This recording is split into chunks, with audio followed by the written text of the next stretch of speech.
Assalamualaikum warahmatullahi wabarakatuh. Sobat RH sekalian, jumpa lagi kita di channel yang keren ini, keren jadas. Ya, sobat RH sekalian,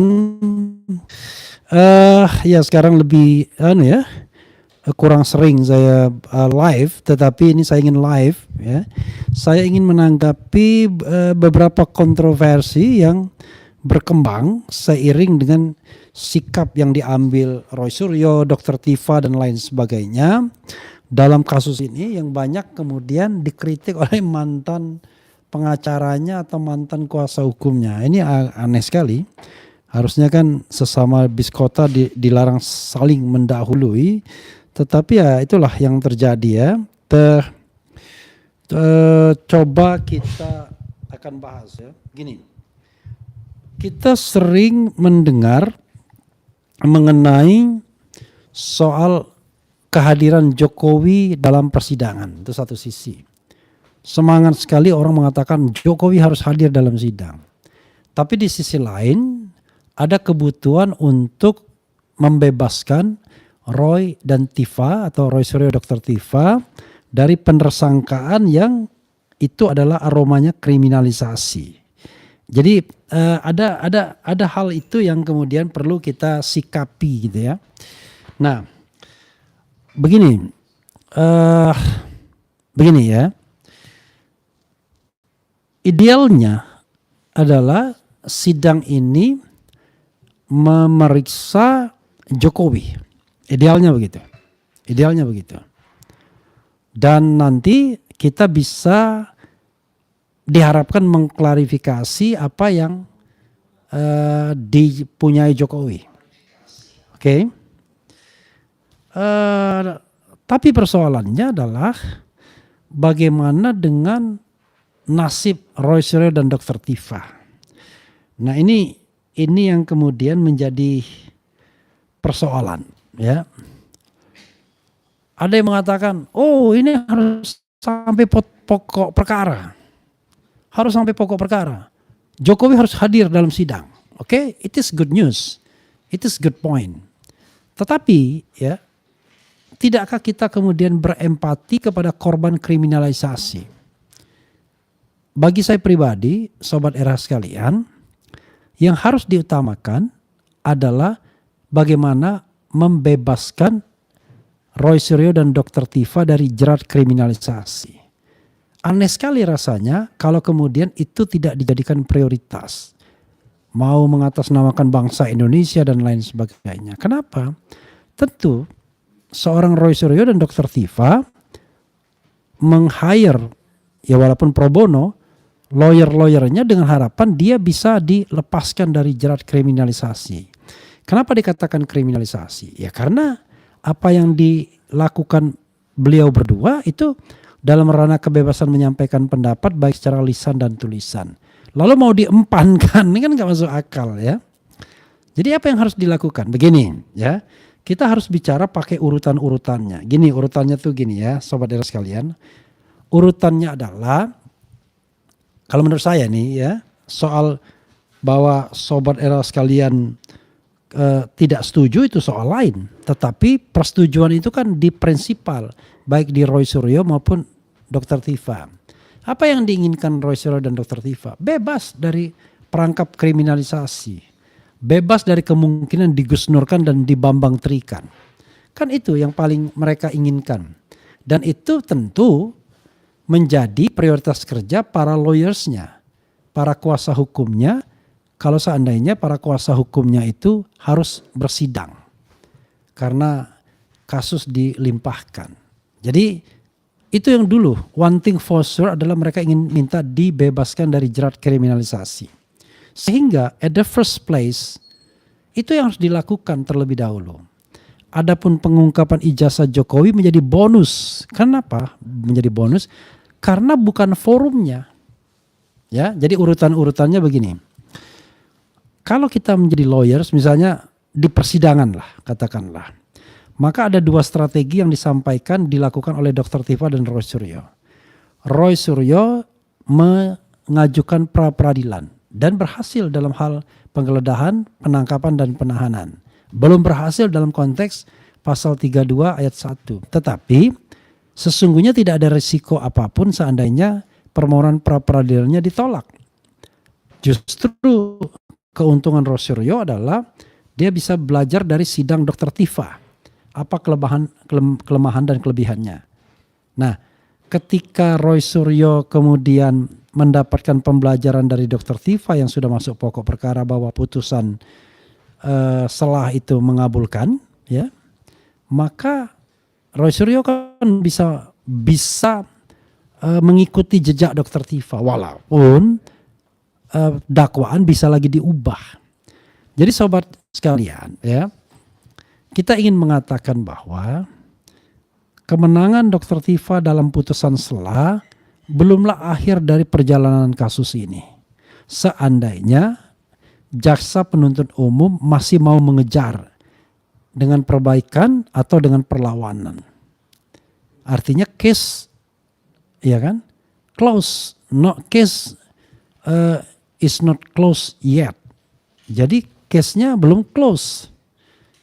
Nah demikian juga Roy Suryo yang menempuh pra-peradilan terlebih dahulu, case-nya juga belum close. Dan pra-peradilan juga belum mengabulkan permohonan untuk menghapuskan pasal-pasal tertentu. Jadi terlalu prematur untuk mengatakan bahwa pra-peradilan dan putusan selah itu adalah alat untuk menguntungkan Jokowi. Pra-peradilan dan putusan selah atau nota perlawanan ya adalah alat untuk membebaskan Roy Suryo dari jeratan hukum, termasuk juga Dr. Tifa. Apakah akan berhasil atau tidak ya kita akan lihat. Let's say misalnya kalau berhasil, maka dalam konteks Roy Suryo kalau berhasil, maka ketika dia harus maju ke perkara pokok, jangannya sudah rontok semua pasalnya. Atau bahkan penetapan tersangkanya dibatalkan. Misalnya begitu. Oke.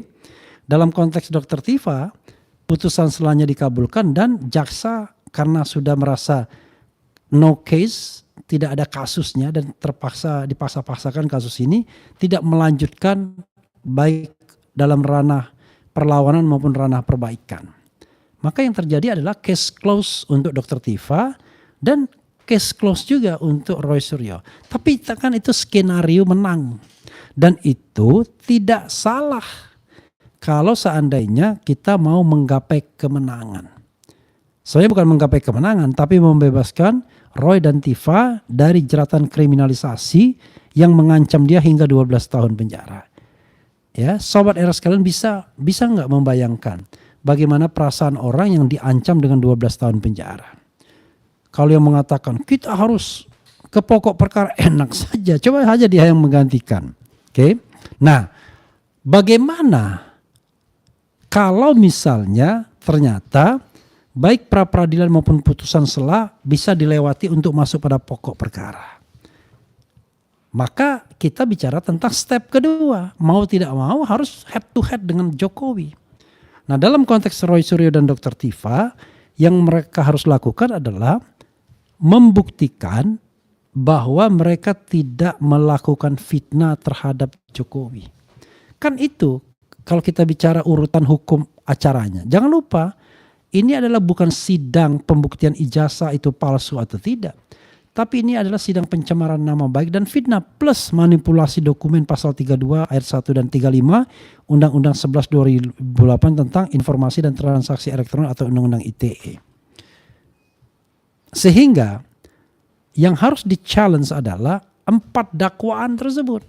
Menggunakan pasal 433 dengan ancaman hukuman 9 bulan, 434 dengan ancaman hukuman 3 tahun, 32 ayat 1 undang-undang tadi KUHP baru ya.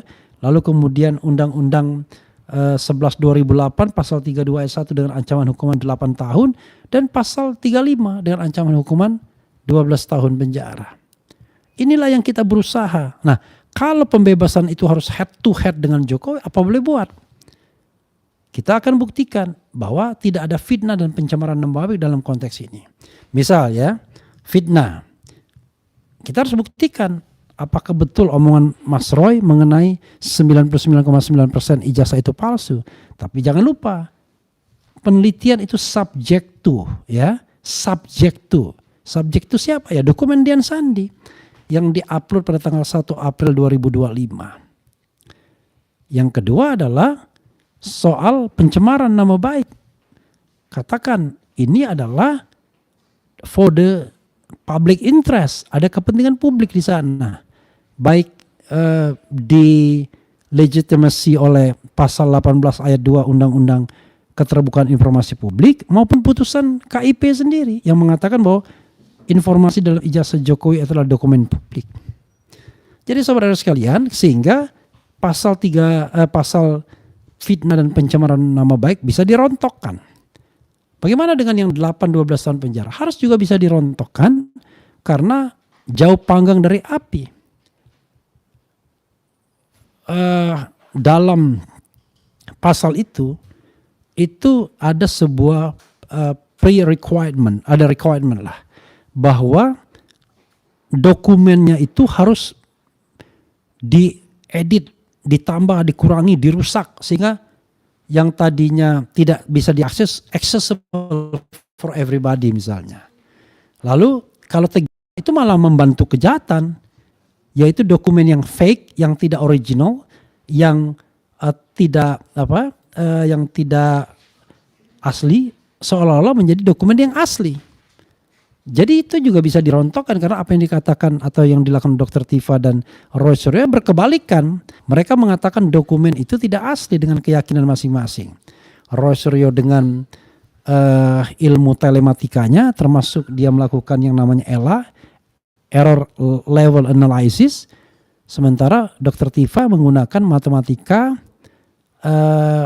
kedokteran, yaitu model Bayesian dan Monte Carlo yang mencapai kesimpulan 92,37% berbeda gambar Jokowi tersebut. Nah, saya hanya mengutip dari mereka. Jadi sekali lagi sobat RH sekalian, ya, yang one thing for sure adalah bagaimana menyelamatkan Dr. Tifa dan Roy Suryo dari kriminalisasi. Dan harusnya ini menjadi PR kita from the beginning ketika dia ditetapkan atau dilaporkan, ditetapkan sebagai terlapor, tersangka, dan kemudian terdakwa. Kok orang berpikir bahwa kasus Dr. Tifa dan Roy Suryo ini akan sampai pada kesimpulan ijazah itu palsu atau tidak? No way. Untuk mencapai kesimpulan bahwa ijazah itu palsu atau asli, maka dudukkan Jokowi ke dalam kursi sebagai terdakwa, baru bisa. Sehingga nanti jaksa penuntut umum membuktikan bahwa ijazah Jokowi palsu, tapi bukan ijazahnya yang dipersoalkan, tapi penggunaan dokumen palsunya. Nah, itulah yang kemudian seharusnya yang di-endorse, didorong, disupport, yaitu bagaimana siapapun, kalau misalnya ada lawyer yang merasa jagoan, silakan adukan Jokowi ke Bareskrim Mabes Polri, desak agar dijadikan tersangka dan kemudian menjadi terdakwa. Karena kalau dia dijadikan terdakwa, maka pembuktian ijazahnya akan paripurna dan itu akan mengikat. Dalam konteks kasus Roy Suryo dan Dr. Tifa, ya, seandainya misalnya ini masuk pokok perkara dan Jokowi dipanggil sidang, pertanyaannya adalah bagaimana kalau Jokowi tidak mau datang sidang? Apakah dia bisa diseret, bisa dipaksa? Nggak bisa. Nggak bisa dia dipaksa. Paling dia nanti malu mengatakan, wah ini orang pembohong. Nah, ya udah biasa kan kalau membohong itu.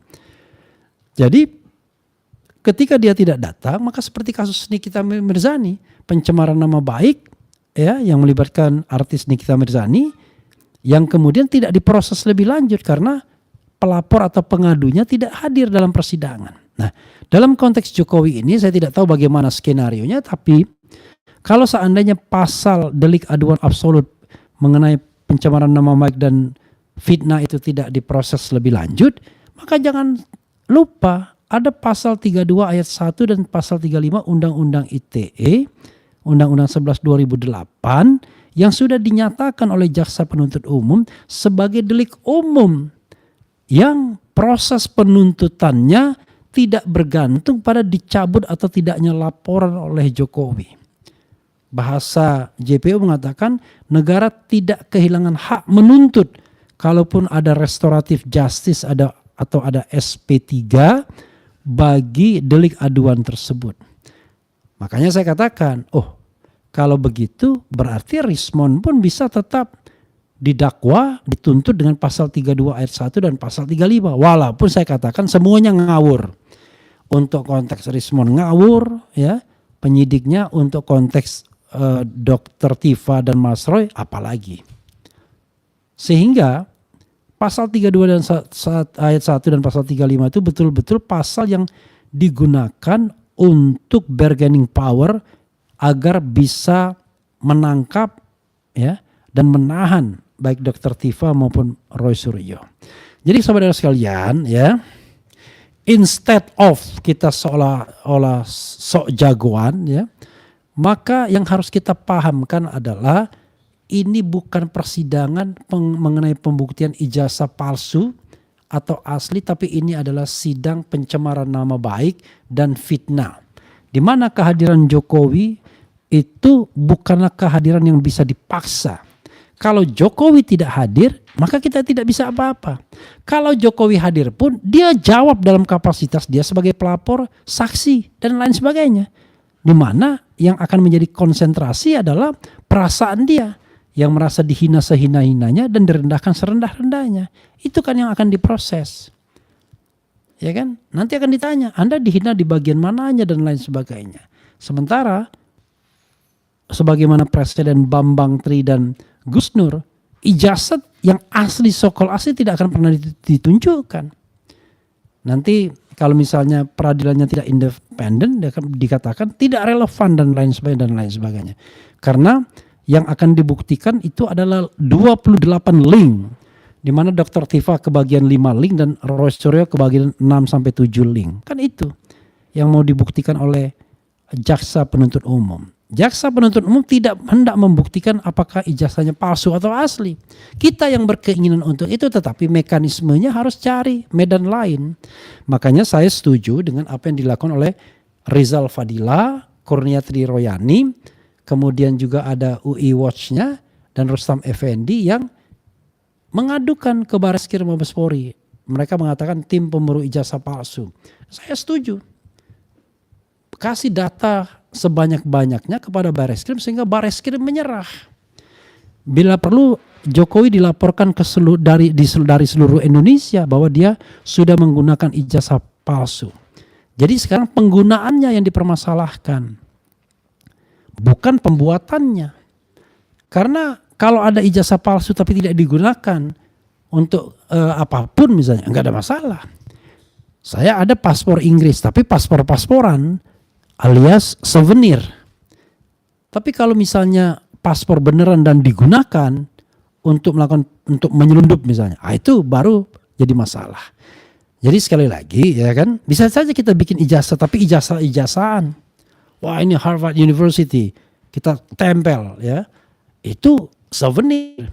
Tapi begitu ijazah itu dipakai untuk menipu, melamar jabatan-jabatan tertentu, maka disitulah persoalannya. Jadi sobat semuanya, ya, coba berpikir yang agak waras sedikit, ya kan. Agak lucu sekali kalau seandainya lawyer itu tidak menggunakan, tidak memakai keinginan kliennya. Masa dia merumuskan keinginannya sendiri? Ya kayak gimana? Dia harus menjalankan dan merumuskan keinginan klien. Kalau tidak cocok, ya mundur. Habis hubungan. Kalau cocok, jalan terus. Di satu sisi. Tapi bisa juga prinsipalnya atau kliennya yang tidak berkenan lagi dengan lawyernya. Kalau masih ada hak dan kewajiban, diselesaikan. Misalnya pembayaran dan lain sebagainya. Tetapi yang saya dengarkan semuanya kan pro bono ini. Tidak ada yang lawyer yang dibayar, ya. Gitu. Jadi begitu sobat sekalian, ya. Saya cari pertanyaan yang relevan dari sobat sekalian. Coba lihat, ya. Belum ada, baru bilang hadir saja. Jadi Roy CS akan menuntut balik Jokowi nggak Bang? Nah ini boro-boro kita bicara tentang menuntut balik. Ini saja belum jelas apakah Roy Suryo atau Dr. Tifa bakal bebas atau tidak, lepas dari dakwaan atau tidak. Terlalu prematur untuk mengatakan mereka sudah lepas dari dakwaan. Untuk Dr. Tifa, seandainya jaksa tidak meneruskan, tidak melakukan perlawanan atau perbaikan, maka case close. Tapi kalau jaksa melakukan perbaikan misalnya, maka ya kasus lanjut. Walaupun tetap ada keberatan, nota perlawanan, tapi itu akan dilihat dalam hasil akhirnya. Artinya akan ada sidang berbulan-bulan. Walaupun kalau kita lihat kehendak hakim ya, yang dimention hakim itu bukan perbaikan tapi perlawanan. Hakim mengatakan dalam konteks pasal 206. Tetapi kalau dilakukan perbaikan, ya kita nanti akan lihat apakah akan diterima hakim atau tidak. Oke.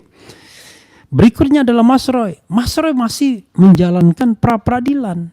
Berupaya untuk merontokkan pasal-pasal terutama Undang-Undang ITE yang mengancam 8-12 tahun penjara plus minta ganti rugi ya atas penggeledahan, penangkapan dan penahanan yang dianggap tidak sah. Dan ini adalah sebuah mekanisme hukum biasa saja. Oh, Mas Roy mengulur-ngulur waktu. Buat apa mengulur waktu? Kan Roy Suryo tidak ditahan. Orang mengulur waktu itu kalau ditahan. Sehingga nanti kalau sidang pokok perkaranya dia sudah bisa dilepaskan dan kemudian bisa punya waktu yang lebih banyak untuk mempersiapkan mekanisme defense-nya. Jadi begitu ya Sobat Era sekalian. Jadi kita harus memahami seperti ini. Jangan kemudian ya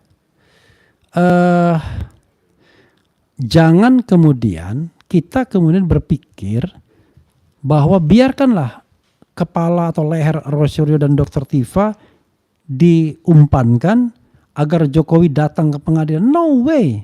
Datang tidaknya Jokowi bergantung pada dirinya sendiri.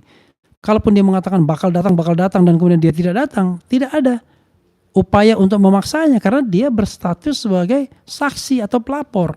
Ya paling konsekuensinya adalah laporannya tidak diteruskan atau dianggap nanti pasal pencemaran dan fitnahnya tidak perlu dibuktikan lebih lanjut karena yang bersangkutan tidak hadir sendiri dalam persidangan. Tapi jangan lupa pasal 32(1) dan pasal 35 yang ancaman hukumannya lebih berat itu menanti. Mudah-mudahan sekali lagi ya. Kalau saya, mudah-mudahan kita bisa mengakhiri dan membebaskan baik Dr. Tifa maupun Roy Suryo. Dan kemudian kita harus mencari cara lain yang lebih menukik, lebih mematikan untuk membuktikan apakah ijazah itu asli atau palsu. Tapi dikaitkan dengan penggunaannya kalau kita mau bicara perspektif pidananya. Tapi bisa juga dalam perspektif perbuatan melawan hukum, perdata, kita bicara bagaimana kesiapan Jokowi untuk hadir di sidang perdata dalam hal pembuktian ijazah. Bukan untuk mengkriminalisasi atau menghukum Roy Suryo dan Dr. Tifa. Nah mudah-mudahan penjelasan ini bisa diterima oleh sobat sekalian. Kalau tidak ya nanti saya jelaskan lagi lah ya. Karena kalau kita bicara tentang heroisme ya, kita lawan Jokowi, ungkap ijazah palsu dan lain sebagainya. Setuju bro, tapi di sini salah kamar. Kamarnya bukan di kasus Roy Suryo dan Dr. Tifa. Kamarnya harus di kasus pidana yang mendudukkan Jokowi sebagai terdakwa atau kasus di PT-UN pembuktian ijazah dikaitkan dengan apa? Dengan undang-undang administrasi pemerintahan atau di gugatan perbuatan melawan hukum di konteks pengadilan perdata. Jadi medan untuk pembuktian ijazah itu belum habis bro ya. Jangan khawatir, masih banyak. Itu saja. Mudah-mudahan apa yang saya sampaikan menjawab ya tantangan dalam tanda kutip pihak-pihak yang kemudian berspekulasi tingkat tinggi untuk menyerahkan leher Roy Suryo dan Dr. Tifa, padahal tujuan pengungkapan ijazah asli dan palsu itu mungkin tidak akan tercapai dalam sidang baik Roy Suryo maupun Dr. Tifa. Tapi kalau seandainya harus berhadapan dengan Jokowi, why not? Kita juga siap. Saya kira bukan saja tim Dr. Tifa, tim Roy Suryo juga siap semua. Apalagi kalau dua-duanya kemudian all together bersatu untuk kemudian sama-sama memblender istilah Dr. Tiva Jokowi. Itu saja. Wassalamualaikum warahmatullahi wabarakatuh. Keren cadas.